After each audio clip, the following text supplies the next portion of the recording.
Hey everybody, Judd, Zulgad, Andrew, Krammer, that's right. Tom Pelissero out of the picture. Andrew Krammer, welcome aboard, at least for these first two home preseason games. It's going to be the two of us talking Vikings for 1500ESPN.com. Thanks for coming to the website, following the coverage. Of course, you can find a bunch of stories already. Andrew's been doing a great job from training camp.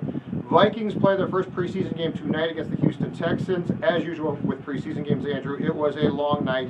Texans win 27-13. The final score does not matter one bit. What matters is what we saw really in the first half. Let's start off with the quarterback play. Leslie Frazier told Christian Ponder, one series for you, Christian. What we didn't know is that Christian wouldn't get more than two plays. A completion to Jerome Simpson, and then Jerome Simpson giveth, and he taketh away because he then tipped a Ponder pass that certainly wasn't perfect for an interception, and that was the end of the night for Christian Ponder. Very true, and it opened up the night for guys like Cordarrelle Patterson. We didn't get to see anything out of Greg Jennings. He had 0 catches. He stepped in the game, just played alongside Jerome Simpson, who got targeted twice. Other than that, we didn't see much out of other guys tonight. So Christian Ponder just gets 2 passes. Leslie Frazier said after the game he was tempted to put him back in, but he stuck to why. He said, I remembered why we stuck with this plan. Didn't want to get a guy like Ponder hurt. In this first preseason game, he said he wanted to see what other guys could do, meaning Matt Cassel.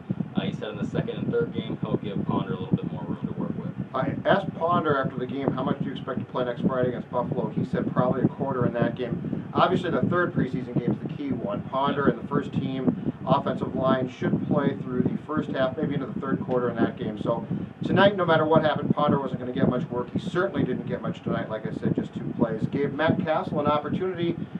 Cassel's in a tough situation. Here's a guy who started a quarterback in this league, certainly is a viable backup and potential starter here, but the interesting thing is, Andrew, when you put a guy like Matt Cassel in a game like this, and you put him behind a second-team offensive line, it's a little bit trying. He can do some things, and Cassel played well at times, but you could tell he also had those happy feet because he had no idea how good the protection would be. He really did, and that's what led to his first interception, actually. He stepped up into the pocket when he didn't need to, got rid of the ball way too early, and the safety was right there in front of John Carlson at his check down. He didn't even look to see if someone was in front of John. So, again, Cassel was just getting, like you said, the happy feet, kind of stammering around back there. Not as comfortable as you would like to see your backup quarterback come in and play, especially a guy that's been in the league as long as Matt Cassel has. So he's got some room to work with there as well with Matt. It was just interesting to see, too, like we talked about, Cordarrelle Patterson comes through and he shines. He comes through and he actually has 104 all-purpose yards, takes that opening kickoff back 50 yards. Very Percy Harvin-like coming. Very Percy Harvin-like. Gets 4 catches for 54 yards. He was targeted 7 times on the night by Cassel, one of his favorite targets. And some of those incompletions weren't even all of his fault either. The ball just wasn't there for him. So a guy to look for in the future. Impressive with Cordarrelle Patterson. One thing I saw that I liked is the first ball that was thrown to him near the sideline, he couldn't get both feet in. And obviously he's coming from the college game in Tennessee, where if you have 1 foot in, it's a catch. The second time, he got both feet in. This kid, I think, is a quick study. He might be raw, but he clearly has a ton of talent. You now realize when the Vikings gave up a lot to the Patriots to get back in the first round for the 3rd time in April, you now realize exactly what they were doing. Cordarrelle Patterson, I'll give him this. When you watch him play, he seems to get it. And he might be raw. He has a lot to learn, but he's not one of those guys you're thinking, oh, project. This is a guy you're thinking, he could make a difference. Yeah, and especially a guy like that, first-round pick, you'd expect him to come out afterwards, talk to the media in the locker room, say, yeah, look at me. No, he told me straight up, he said, no, I'm going to go back and look at the mistakes I made. And so, like you said, it's a guy that seems like he gets it. Leslie Frazier seems to be already in his head before he even stepped down the NFL field. So it seems like he knows what he needs to do to compete at this high level and keep working at it, and he's going to. A lot of guys who did not play as well, Mr. Krammer. We had lots of guys. This is no surprise. This is the NFL preseason. This is why 4 games is ridiculous. But this is the NFL preseason as we know it now. Your Jared Allen's, he rolls his ankle in practice. He's not going to play. 3 first-round picks.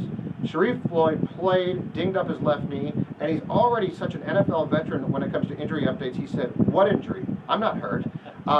Xavier Rhodes did not play in this game, the cornerback, which I would have liked to see him play. And Patterson did play, but we saw a lot of veteran players not, either they didn't play in this game, or like Greg Jennings, they're listed as a starter. They might have been on the field, but they were on the field so quickly you barely saw them. Yeah, we saw nothing of the Ponder to Jennings connection that Vikings fans want to see, and especially on the defensive side of the ball, you had your second-string linebackers out there essentially right away. Aaron Henderson did play a few series, but after that it was all, a Marvin Mitchell who filling in for Desmond Bishop, who you'd assume would take the first-string snaps at weak side linebacker eventually. He still hasn't set foot on the field now over talked about Cordarrelle and the 1 foot in the passing game, keeping that in. Xavier needs to learn to let go after 5 yards, and you can't really learn that unless you're going up against wide receivers trying to run down the field on you, and then you get the flags thrown, and then you get the coaches on you. They need those kind of worthless flags to come out in the preseason. Use those games for a guy like Xavier.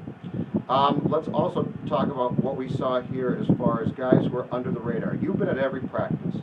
I've been at a couple, but I've heard the buzz from Mankato is Stephen Burton. Now you have to understand, Stephen Burton's a young man I saw as a rookie on a Hail Mary pass in Mankato. This is a couple of years ago.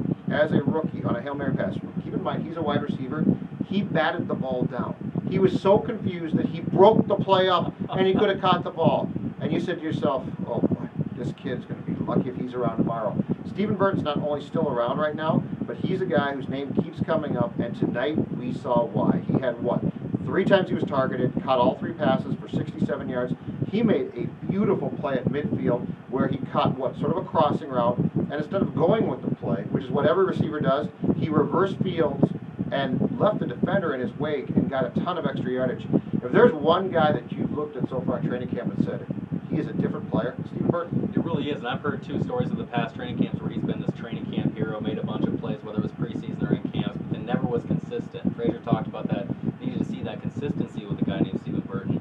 We saw it out here tonight. He had the 3 catches. He also made the block that freed Zach Lyon on a 61-yard touchdown catch. Zach caught it 1 yard deep, ran 60 yards, and it was because Stephen Burton's crossing block that got him free for the other, because Zach is not a fast runner by any means. And Burton, I talked to him after the game in the locker room, and I said to him, I said, you look different. I said, you look like you've lost weight. Not that you were fat, but I said, you were stocky. What happened? He said he spent this entire offseason cutting his body fat, eating more vegetables, being much smarter. So far it's paid off, and at the rate he's going to make this team. One last thing I want to get to, and this, to me, this is one of the underrated storylines of training camp, and people might roll their eyes, but it is the kicker-holder combination with Locke, the new punter, and they drafted him. He's working with Blair Walsh, a second-year kicker. And Chris Cluey had helped for a long time.